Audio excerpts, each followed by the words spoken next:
Assalamualaikum warahmatullahi wabarakatuh. Apa kabar semuanya? Semoga dalam keadaan baik-baik dan sehat selalu.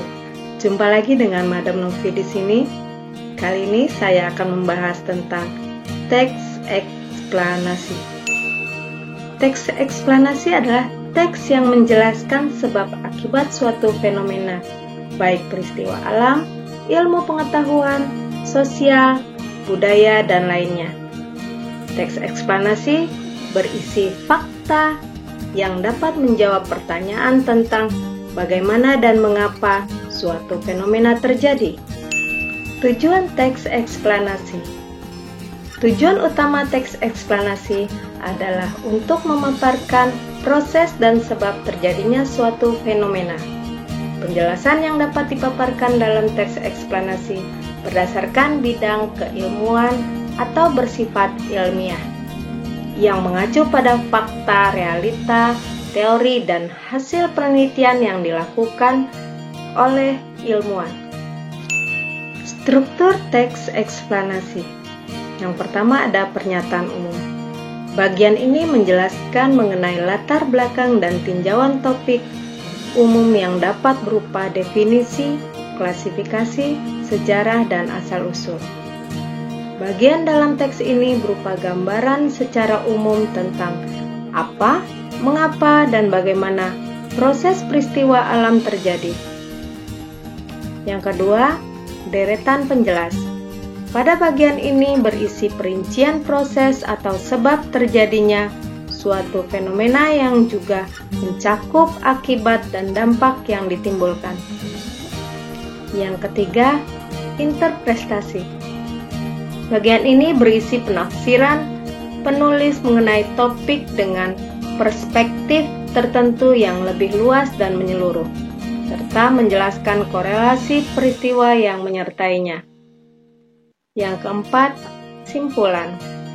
Pada bagian ini, akhir teks terdapat tanggapan penulis dalam menyikapi fenomena berupa pernyataan reflektif yang bersifat umum. Ciri-ciri teks eksplanasi. Yang pertama, ilmiah. Fenomena yang dijelaskan dalam teks eksplanasi berdasarkan konteks ilmiah, yaitu berupa fakta, realita, teori, dan penelitian. Penjelasan tersebut dapat berupa sejarah, klasifikasi, atau definisi. Yang kedua, logis. Penjelasan fenomena dalam teks eksplanasi bersifat logis dan teoritis. Objektif. Penjelasan dalam teks dapat disertai argumen yang bersifat objektif dengan didukung teori yang relevan, sehingga dapat pula dijadikan rujukan yang valid. Yang keempat, bukan teks eksposisi. Teks eksplanasi tidak bertujuan mempengaruhi pembaca, tetapi memaparkan fakta berdasarkan bidang keilmuan. Yang terakhir, bukan teks prosedur. Mengapa demikian? Karena teks eksplanasi menjelaskan proses yang alami, tidak didasari dan melalui jangka waktu yang panjang. Kaidah kebahasaan teks eksplanasi. Yang pertama ada kopula. Kata ini digunakan untuk menjelaskan definisi, istilah atau konsep yang berkaitan dengan suatu fenomena. Misalnya, merupakan dalam kalimat Indonesia merupakan negara kepulauan. Kata kerja aktif. Kata ini kerap digunakan pada bagian deretan penjelas. Sebab bertujuan menjelaskan sebab dan proses, sehingga subjek atau fenomena berperan sebagai tujuan dari suatu perbuatan atau peristiwa tertentu.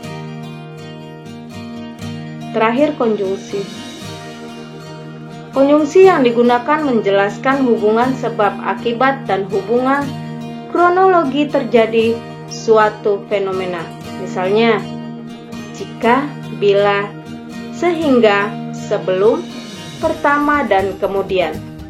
Subjek yang dijelaskan menggunakan kata ganti benda atau non-persona.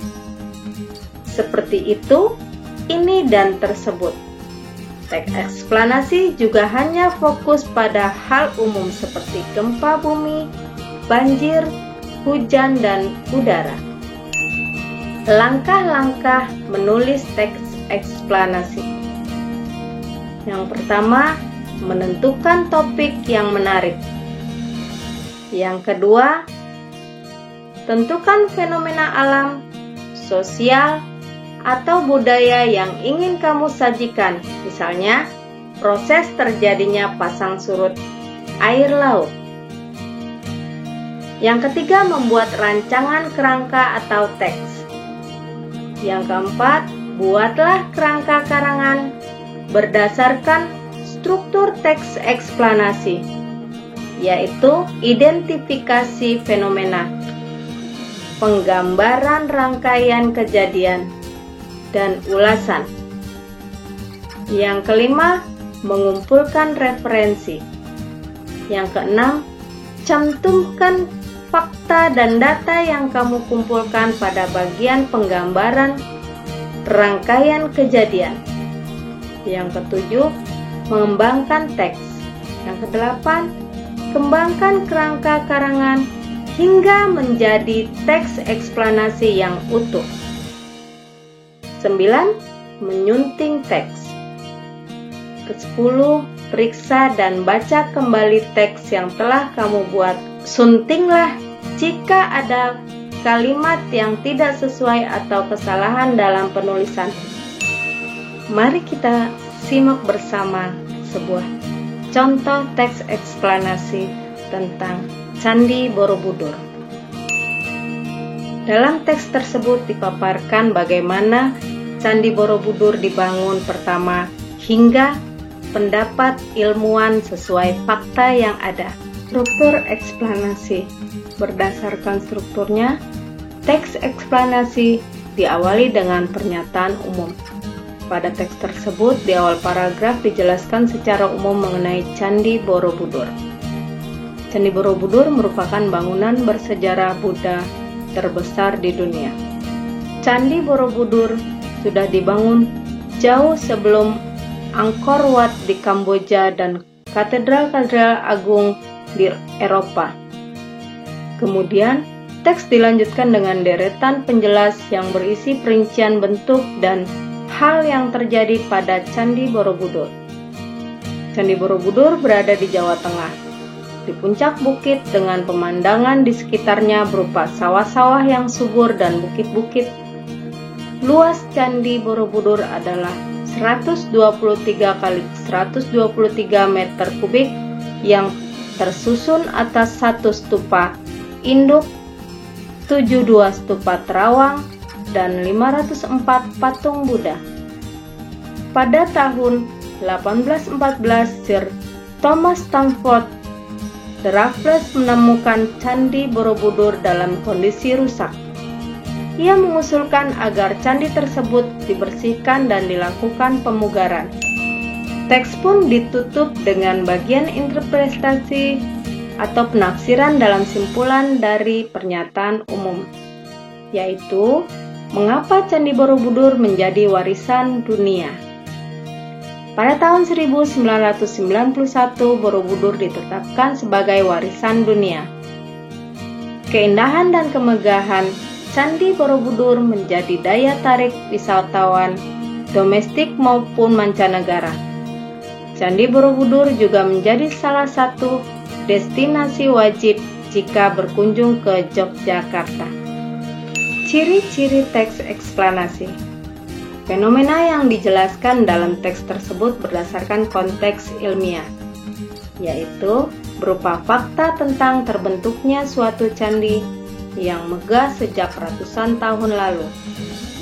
Teks tersebut juga bersifat logis atau masuk akal dan objektif dengan didukung teori yang relevan. Hal ini dibuktikan dengan adanya keterangan waktu dan tempat. Candi Borobudur berada di Jawa Tengah, di puncak bukit dengan pemandangan di sekitarnya berupa sawah-sawah yang subur dan bukit-bukit. Luas Candi Borobudur adalah 123 kali 123 meter kubik yang tersusun atas satu stupa induk, 72 stupa terawang, dan 504 patung Buddha. Proyek restorasi Borobudur pun dimulai dari tahun 1905 sampai tahun 1910. Teks tersebut juga memaparkan suatu fenomena berdasarkan fakta dengan tujuan menambah pengetahuan pembaca. Fenomena tersebut juga terjadi secara alami dan melalui jangka waktu yang panjang. Oleh sebab itu, teks tersebut tidak berusaha memengaruhi pembaca dan menjelaskan suatu proses yang alami. Demikian pembahasan tentang teks eksplanasi kali ini. Apabila ada kesalahan penyampaian dalam penjabaran, mohon maaf yang sebesar-besarnya. Billahi taufik wal hidayah. Wassalamualaikum warahmatullahi wabarakatuh.